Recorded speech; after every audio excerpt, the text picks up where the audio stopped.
Look, decluttering is tough enough as it is, but you throw tiredness, illness, grief, etc. into the mix and it can be a real struggle. So let's look at some things that you can do when the will is still there, like you still want to declutter, but maybe your body and your brain aren't fully on board.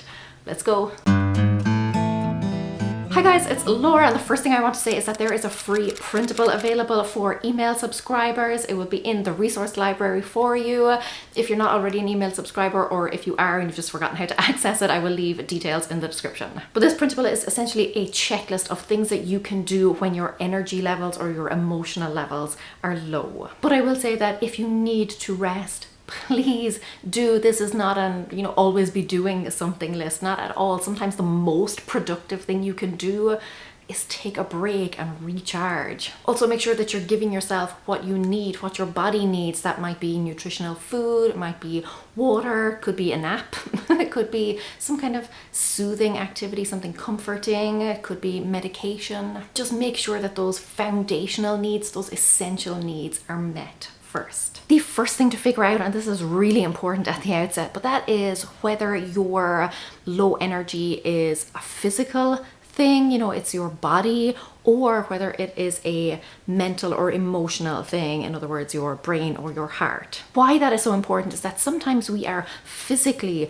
low on energy. Maybe we have been running around, running errands all day, and we are just physically drained. We need to sit down and recharge our body batteries. But mentally, we are still alert and can still, make a lot of decisions and do a lot of maybe thinking or planning or things like that. On the flip side, you may be mentally or emotionally spent. Maybe you are going through a tough time with your mental health. Maybe you are grieving the loss of somebody. Those are the times when maybe you can't make clear decisions, but your body may still be good to go. You may still be okay for physical activity. So figuring out which one of those applies to you, and sometimes it can be both. Sometimes you are physically and mentally drained, but just knowing which type it is, or if it's both, that will help determine which types of tasks you can tackle. And I will give you lots of different examples of things that you can do depending on which energy is the lowest. Now, a question I get all the time on this topic is how to declutter without regretting something. Maybe you are going through a period of depression, maybe you are going through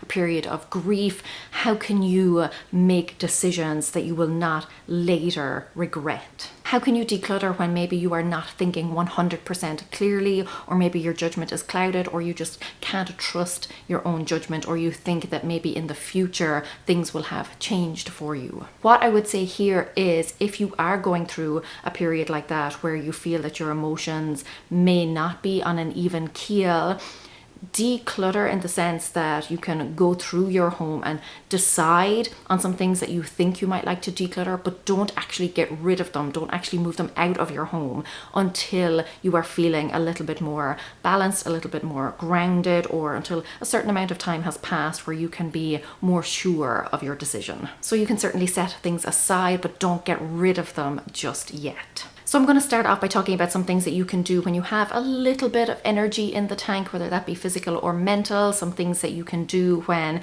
you're not quite running on empty. And then I will move on to those times when you are almost completely depleted. The first thing you should do in these situations is to break everything down into tiny subcategories. I mean, really, really tiny, like maybe you're just going to go through 5 books or 10 sheets of paper or something like that. Give yourself a very close finish line so that it does not take a huge amount of energy or effort to get there. That way, very quickly and with minimal expenditure on your part, you will be able to complete a task. And if you get to that finish line and you still feel like you have a little bit more to give, then give yourself another finish line that is very, very close. What that means is that when you decide that you do need a break, when you do run out of steam, you will either have just hit a finish line, or you will be very, very close to hitting a finish line and completing a task. There is a huge amount of satisfaction that comes with actually completing a project, but obviously when you are low on energy or emotionally spent, you don't want to give yourself a huge project, because inevitably you won't be able to complete it and you will feel very demoralized, or you will have to push yourself very close to your limits or maybe even beyond your limits to complete that project. And obviously that is not what we want. Set those teeny tiny little tasks so that you can easily tick them off, and then you won't feel the need to push yourself beyond what you are capable of. And when the time comes to rest, you will feel good about it. Another thing you can do in these cases is to actually make yourself as comfortable as possible. You know, bring the clutter to you rather than you going to the clutter. What I mean by that is, instead of going into the attic or the basement or wherever, going into a spare room and trying to tackle that, get yourself a little box or container or something and bring that to your couch, to your bed, and go through it there, somewhere where you feel comfortable and you don't have to expend a lot of physical energy. Again, just make sure that it's something small, you know, a small box, a small drawer, something like that, but where you can be physically comfortable and physically recharging and just going through something at your own pace and in a space that is comfortable for you. Another thing that you could do is shred papers. That's a great task that takes minimal mental effort and very little physical effort. And again, you can just be sitting down, have the shredder beside you, and getting rid of all of those papers that you maybe have previously decided you no longer need. Assuming that you are not emotionally drained, that it won't take a lot of emotional effort out of you, you could go through old photographs, and they could be physical. You know, you bring maybe a physical stack of photos to your bed or to your couch or to your armchair, or even just open up your laptop, maybe you've got them saved there, or on your phone or something like that, and go through a few and get rid of those. Now, I will give lots more examples as we go through this video, and remember, they are all in the checklist, but the whole idea here is that you bring the clutter to you. You get yourself comfortable, you get yourself in a situation where you don't have to expend a lot of physical energy, and then go through the stuff in situ, in the place that you feel most relaxed and where you can actually be recharging. Okay, but let's look at those times when maybe you feel physically fine, but mentally, and again, this is why we figured this out in the beginning, but mentally or emotionally, you are drained and you just can't make decisions right now. In those cases, what you can do is start to move things around. You possibly have boxes of stuff that you have already decided that you're going to declutter. So you could move those out of the way. Maybe you could move them into your car so that you can donate them the next time you're out and about. Maybe if you're feeling up to it, you can actually make a trip to the charity shop. Maybe you need to move some furniture around. Maybe you need to kind of clear a space or clear a pathway so that the next time you feel that you are 100% ready to declutter, you have already kind of cleared the space that you need. So if physically you are fine, that is a great time to start actually moving things, piling things, sliding things out of the way, maybe even cleaning up or tidying or dusting a little bit. But obviously, if you do need help with the physical stuff, then ask someone. Maybe there's someone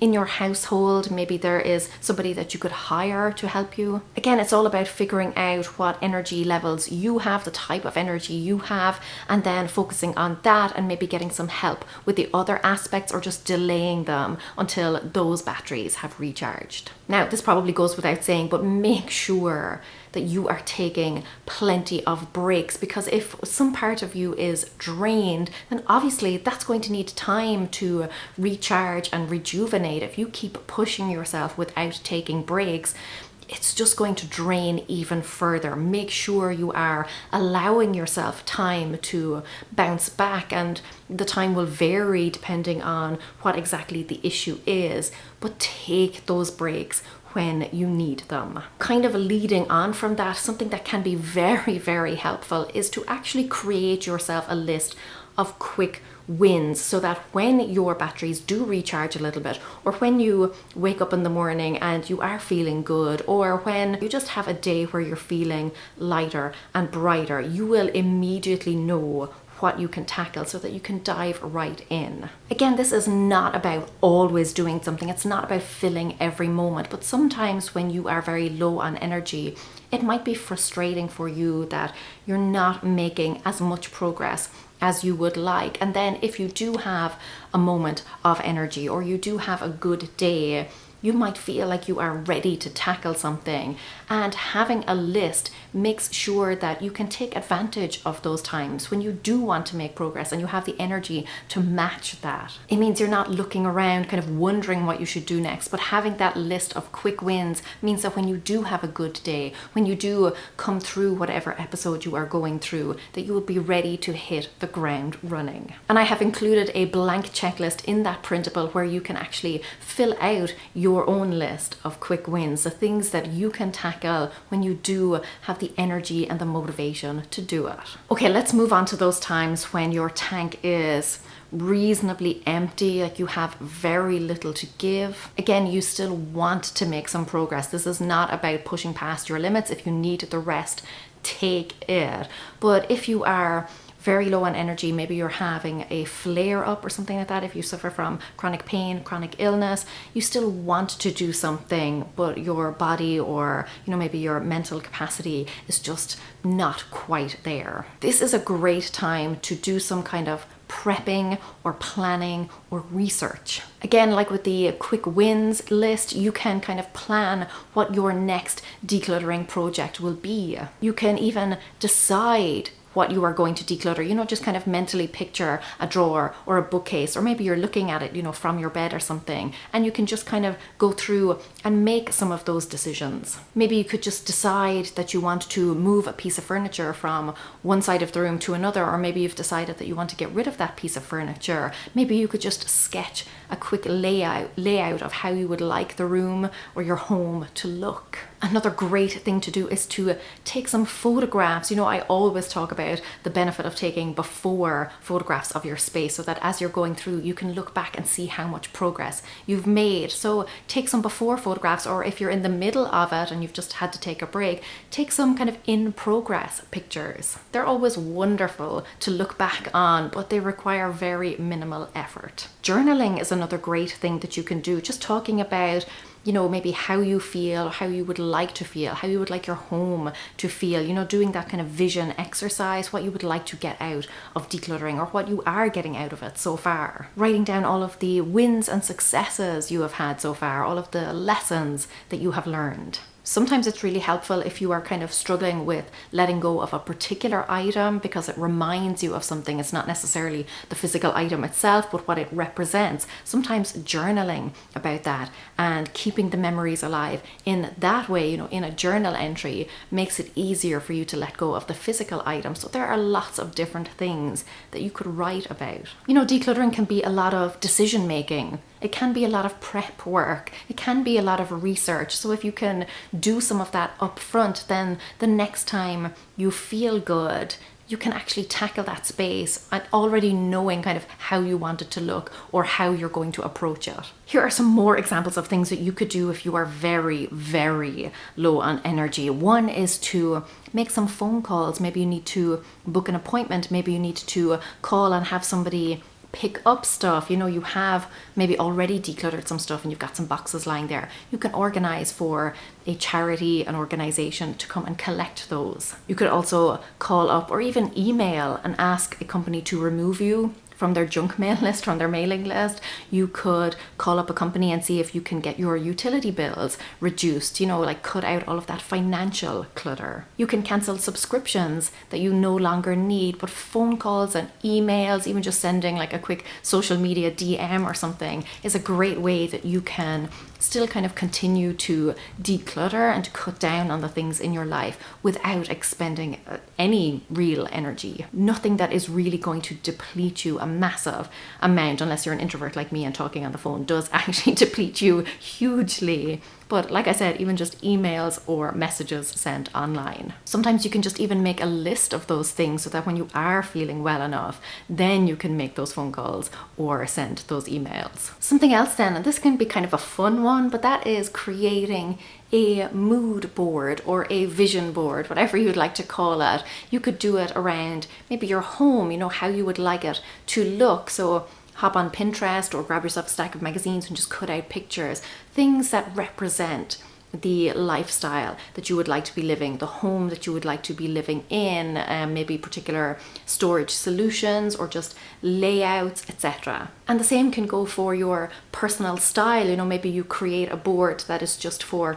the style of clothing that you would like to wear, so that the next time you have the energy to tackle your closet, you will know the type of clothes that you're going for, you know the style of clothes that you're going for, you will know the colors that you are going for. So use those low energy days to kind of picture and visualize and put together some form of mood board that encapsulates the type of life that you are trying to create, the type of home and space that you're trying to create, the style that you're trying to create, either for your home or for yourself. And it could be physical things, or it could be more of a kind of general feeling. Maybe you've got pictures of the beach or travel or something like that. All of the things that you would like to achieve by decluttering, you know, the type of lifestyle that you are seeking by minimizing the amount of stuff that you have. Not only will that kind of vision help to motivate you a little bit, but when you are back on your feet and when you do have the energy again, it will make it much easier for you to dive into a task and know exactly what you are trying to achieve, what you are trying to accomplish, and kind of by default then it will be easier to make decisions on what you can actually get rid of, the things that just don't fit into the life that you're trying to create. And a wonderful thing that you can do that is going to have a massive impact on your decluttering journey is to do what I call stemming the flow. That means looking at all the different ways that you can stop more clutter from coming into your home or into your life in future. So I've already given the example of getting yourself off junk mail lists. Maybe you could use this time to switch to e-statements, you know, just log into your bank or some financial institution and see if you can switch online to e-statements, and that stops all those paper statements coming in. Maybe you could cancel subscriptions to magazines or newspapers or catalogs that you no longer want to receive. Maybe you can go through your email inbox and just unsubscribe from those newsletters that you no longer want. But stemming the flow is such an essential part of decluttering, because there is no point in putting a lot of effort into decluttering if your home is just going to be re-cluttered. And like I said, one of the best things about stemming the flow is that it usually takes minimal effort but provides maximum results. Remember to grab your free printable from the resources library. Like I said, I will leave a link in the description for you. It is a wonderful resource for all of those times when you want to make progress, but maybe your energy levels just don't match up to your desires. I really hope this video was helpful for you. I know what it's like to suffer from depression. I know what it's like to suffer from chronic pain and just not always to know whether you will have the energy or whether you will be like fighting fit enough to declutter. So having those alternative options so that you can still make progress while not pushing yourself beyond your limits can be so incredibly helpful. Grab the free printable, and until next time, Cura Míle Mágweb. Agus beigi mé sibh go luath. Slán.